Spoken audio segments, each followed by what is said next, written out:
which also means that you will have 2 lives at least in the playoffs. And that is so important. Yeah, this is something new for MPL Season 9. And in the previous season, we didn't have this yet. I mean, now it's a battle for seeding and who's going to get to decide who is your matches for the playoffs. Yeah, it's definitely a big weight here for the teams, especially for Echo. Once again, they're fighting for that #1 position. We're jumping into game #1 draft here. Echo's going to go ahead and take out the Fanny, the Karina. Their last ban for this first phase is going to be the Ling here. Oh, ONIC taking out the Valentina, the Phovius. We'll see what their last ban is, but so far from draft to draft, we've seen priority on Masha. We actually saw Xavier popping out for the first time in the previous series. Wolf, what do you think they're going to... What do you think ONIC Philippines is going to take out here, and then what does Echo prioritize? Lancelot for sure. The answer is the Grok for ONIC Philippines. So Lancelot is the top priority for both teams. In fact, look at this. 3 jungler bans for Echo. Despite them having like a big-time jungler in Carl TZ, they still respect the strength of Kyrie in this case. Masha and Lancelot are available, and Echo will prioritize that Masha. Yeah, they have done wonders with this year, like Masha. Prioritized for Yaoi's case, if it will happen. But for now, Echo is trying to squeeze in the options of one of the world's best jungler from ONIC Philippines. Now, they might be open for Aulus, maybe, if they prioritize that. But it's the mid or the mage hero for ONIC Philippines. And could decide so. Probably they want to secure that either jungler or it might be too early. Yeah, might be. Baxia still is available, so is the Franco that ONIC Philippines love. And of course, Selena. It is available. But Baxia. Baxia. It's like, how often do you see Selena available and then not picked here for, for Beloit? Crazy. Not often, man. Not often. That's true. And maybe because they're thinking if Selena might not be enough against the Masha. That's always the problem. Now for Echo, they still have Esmeralda. Even when they have the Baxia on the opposite end, I think Echo prefers the Esmeralda against the Eve, as well as the Yuzhong. So if I were to guess for Echo, it's Yuzhong and Paquito, or Esmeralda and Paquito as their next set of picks. Yeah, it's a backline counter that they want to do against ONIC right now. Could it be? It's like the sustain, the setups, the AoE control, and how they respond in faster. But now it's a Paquito. There goes the Wolf points in for that prediction, as well as Zyra for this one. You know, I don't know, man. Dairoth, we've seen him so much. I feel like he's the new priority. Like, he's one of the new priorities. Not necessarily the first pick, but like the priority of teams to grab the Dairoth to either counterplay someone or just provide, pretty much what Dairoth provides. He does have some sustain, but it's that that ultimate ability, the abyssal strike. Everything I always mess it up because I either say abysm or I say abysmal. But abysmal is like terrible. Abyssal, basically abyssal strike. Yeah, everything abyss.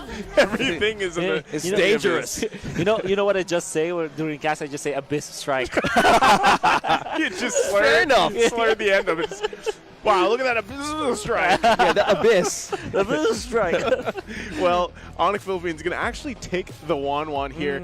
I have voiced my opinion many times about Wanwan, man. I still feel like one of those heroes that just doesn't have a good time right now. It takes quite a bit, even despite the changes, to get the crossbow of Tang off. Yaoi looking pumped up, ready to go here.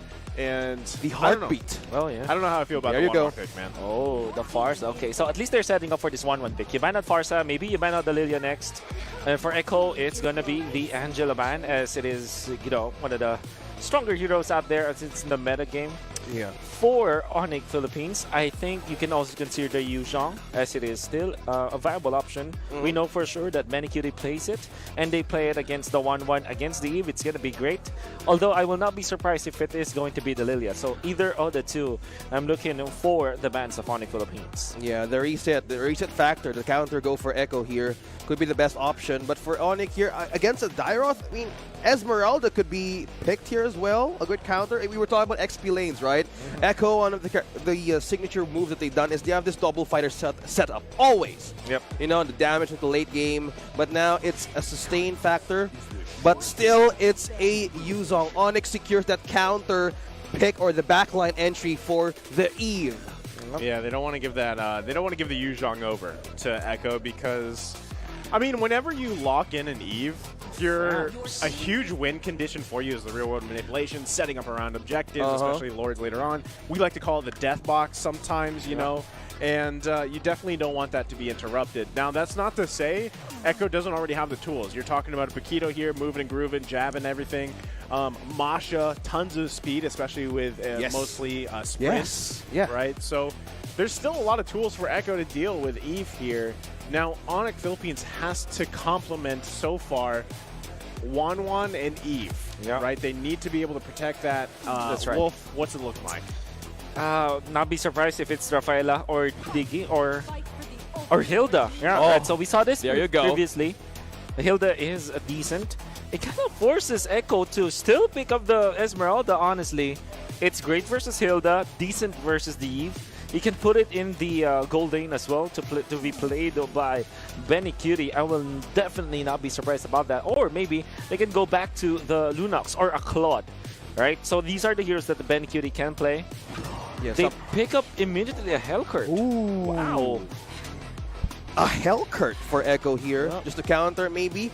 Just to give the lights out factor for ONIC Philippines here, knowing that he has to sustain, and also for Hilda, so he needs to have something like a big flashbang out of the way if they want to clear up the jungle. But now it's a Kagura. The burst could be the answer also for a counter here for Eve as well for ONIC Philippines. This is a lot of countering for Eve right here. I know. They're talking about a silence. They're talking about bursting umbrellas, right? Yeah, there's a lot of tools here for Echo. It's been raining though. That's true. That is true. You know, the panel was talking about how this is like Baloyski's first time to be back in a position 4 in the mid lane. Then immediately his Eve was picked up, already countered by Echo so many times. It must feel bad. For ONIC, they're looking for an XP lane or maybe a jungler, in fact. And Unless it's a Baksha jungle? Yeah. Okay, so we're looking at a beefy lineup from ONIC to make it so. Oh, it's Miko's. Yeah. Okay, so you go carry, you go full tank on ONIC Philippines to protect the 1-1. We're talking about this. Both the 1-1 and the Eve is going to be protected or are going to be protected by the tank heroes of ONIC. At the same time, it's your anti-Hellcurt. In a way, your Mycophobia is going to be messing up with this Hellcurt. At the same time, with very tanky heroes, obviously the Hellcurt will not have such a good time. Yeah. Might only be able to counter the Eve, but the other members, it's going to be very tricky. So, interesting drafting here. You see, when ONIC Philippines deployed a different head coach, a drafter, it dramatically changes. It's a different variant, you know? ONIC is known for that. They have so much multiverses in MPL. Dude, not only ONIC Philippines, but even teams like Next Play Evos, right? There's like whenever they come to play on the weekends, you don't know what roster they're going to choose, right? But it's great to see Mycophobia being playing here, and we're going to load up as we get into the Land of Dawn. Actually, jumping right in, ladies and gentlemen, welcome to game number 1 here between Echo and ONIC Philippines. Yeah, early game here. Simple or yaoi things. Early game distribution of vision for the side of Echo here. Just disturb things and also get information as he has 3 bars anyway. So this is Echo doing their own rotation to provide time for Carl Tizzy. I think is this the first time that we saw a Hellcurt on Carl Tizzy? Whoa. Is this, if I'm not mistaken? Yeah, probably. And wow. It's I mean, we know for sure that Carl Tizzy can play these heroes. It's just that for Echo, they're all about these fighters and they're not gonna be stopping. By the way, Hilda is played in the XP lane, which managed to put down 3 Martisi low enough for 3 Martisi to go back to base. Wow, that is a Hilda on a high and dry. Dilarski trying new things here, and also, man, having that one-on-one against a Dairoth, yes, laning stage, but this emblem specifically adds more damage to suffice. of a direct counter. Yeah, I like that we've seen kind of Hilda between earlier in the first series and then now we've seen different emblem sets being taken on her, and it works. Like, that's one of the nice things about Hilda right now.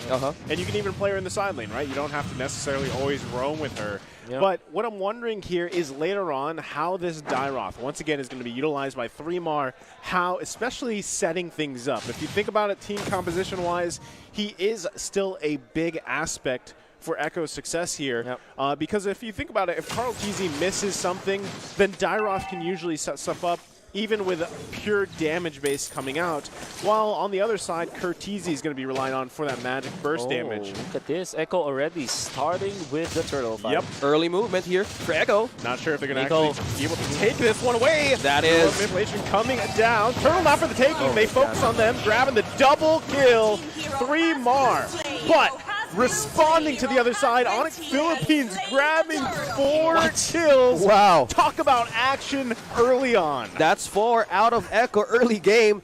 That is undeniably a great AoE control. Man, the setup from Beloisi gave too much damage and also combined all the forces to take everybody down out of Echo. You know, there's no analysis for this. Everybody just got hit. Everybody just literally just exploded. Mycophobia threading the needle, and obviously Carl TZ having a good initiation, but my oh my, Beloisi, this is probably the most value that I saw with an Eve ultimate, the first Eve ultimate. Dude, and if you notice there in the replay, Beloy was just having a heyday. No one even bothered with him. Yeah. And he was just tapping away at his screen, grabbing that double kill. And it's just like, this is what I was saying. Like, Echo has to answer the Eve here because, yes, they can focus on the rest of them, right? That's what Carl TZ did. He had the silence on the turtle area, the turtle pit there. But if Beloyski can just freely do what he wants to do, just like he did, that's going to be trouble for Echo. Yep. Yeah. So big advantage already for Kyrie as his team got the turtle. He got 3 assists, all of that, and a kill. So he was able to kill off Carl TZ before he died, and which is very important. For Carl TZ, wasn't able to get a kill before he died. That's why there's a big advantage now. He's zone out. Look at that pressure coming out from ONIC Philippines, committing that much into this bottom lane to get 3mar. Look at that. Just Delarski just ran up straight up. Hey, I'm going to cut your lanes right here. Marky. Hey, man, he might as well. Marky. You see how confident he is?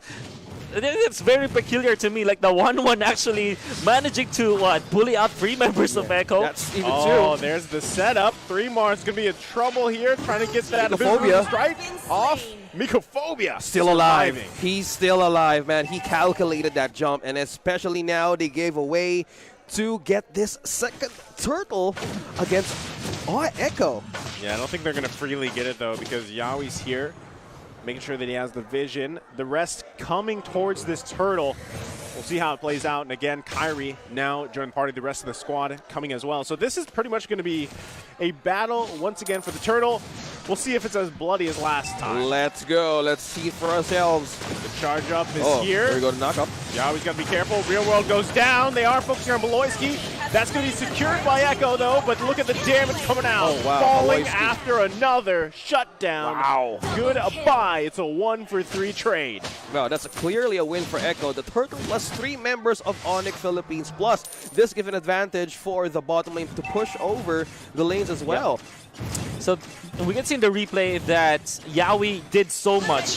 First, he blocks off the Tyrant's Revenge. And then when Beloyski pops the ultimate, he goes in front of Beloyski, facilitating for a kill. And then he got out of the real-world manipulation, gets eventually a kill onto Beloyski for the double, and then also takes out, Kyrie. So much value that Yawi was able to do in a hero that just literally attacks, right? Yeah. So he positions himself well in that fight, and that's a bigger win.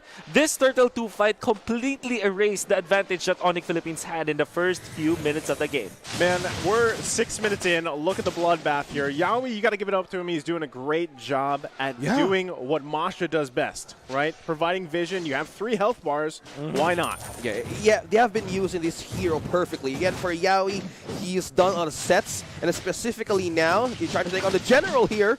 Nah, they're not going to catch him. Delar is going to be fine here. He's going to heal up in that bush.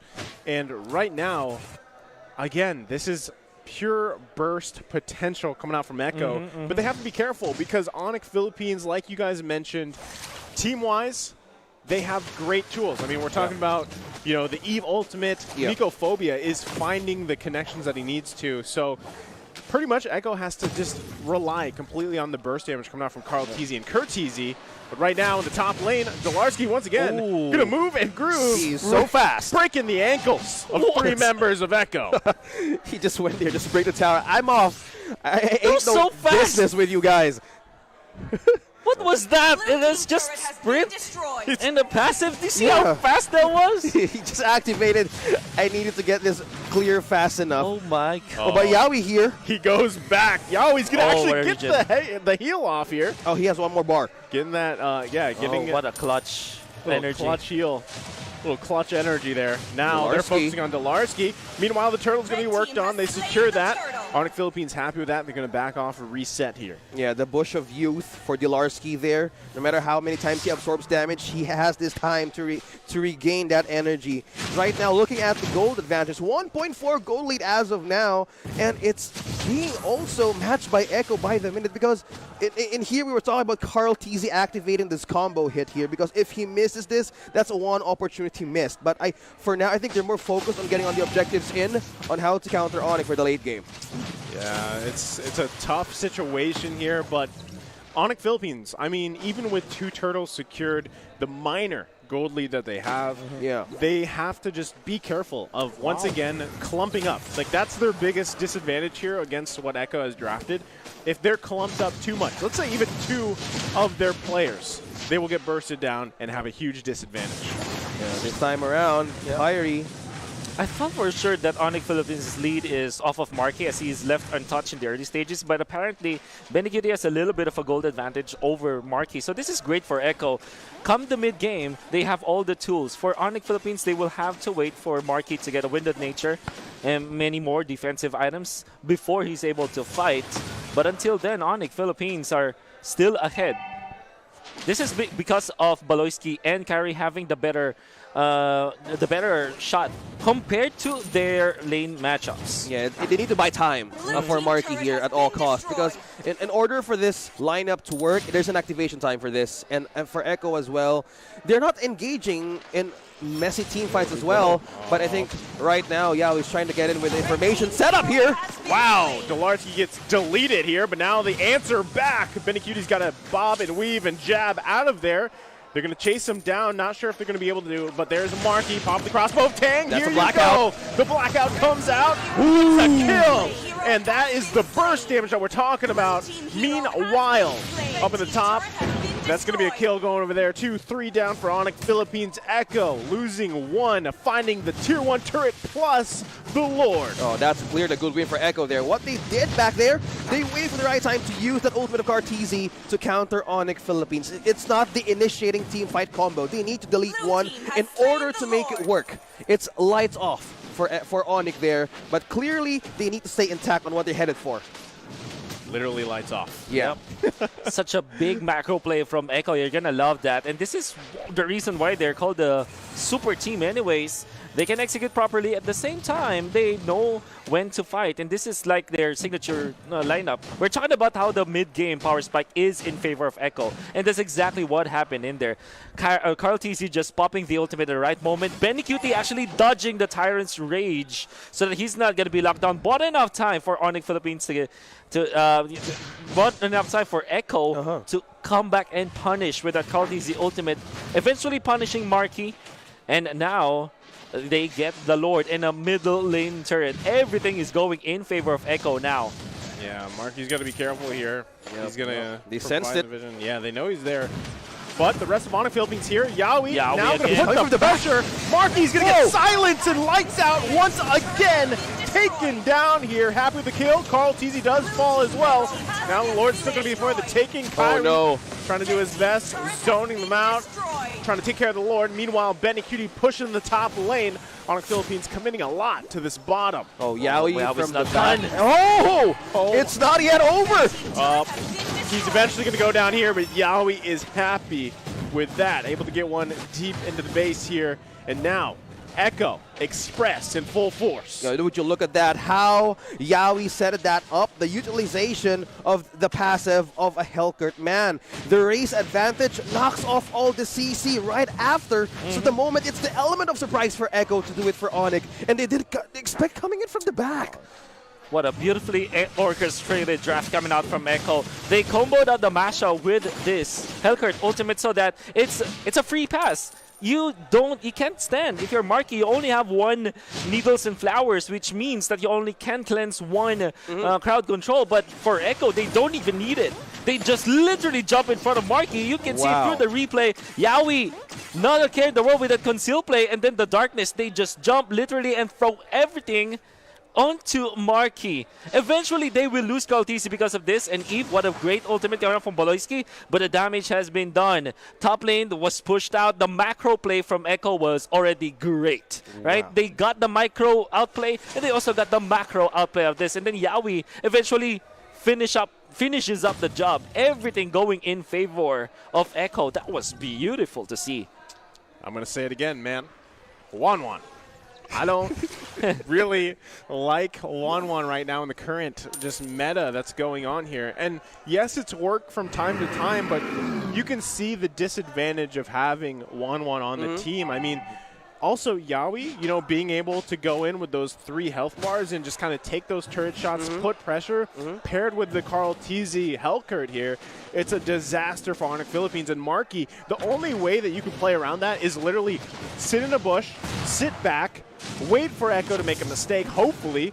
But what's happening is Echo is just holding on to those crucial ultimates that's actually making Marky kind of, I mean, he can't really do much right now. Yeah, and adding to the fact that Mark here needs to be in the great position in order to make this work for ONIC Philippines here. And Kari has the Sky Guard to help now sustain damage. But you were saying here, Echo always disturbs the vision here of ONIC. They're trying to get the placement. It's back out again. There it is once again. Real world Midland coming down. The killing spree for Kurtizi. They find him. They push him off. Lord still for the taking. They're going to focus on that. But look at the base as well. Being pushed in here from the Storm. Benny Cutie as he works in. Cracks open the base here of ONIC Philippines. Well, you look at that. Echo diversion in.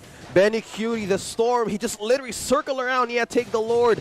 Can you see a Storm not heading straight? He just went around to distract ONIC Philippines just right there. Oh, Yawi was phenomenal all the time, and his connection with Curtis was great. This is the Echo connection that we're talking about. Yeah. Wonderfully executed, even with the diversion from signal. Benny. Well, oh man, they're knocking on the base here, and they can't do anything about it. The Echo Express takes game number 1. Echo says, hello darkness, my old friend, and that is vision denied. Game number 1, it was tough, and also the macro and the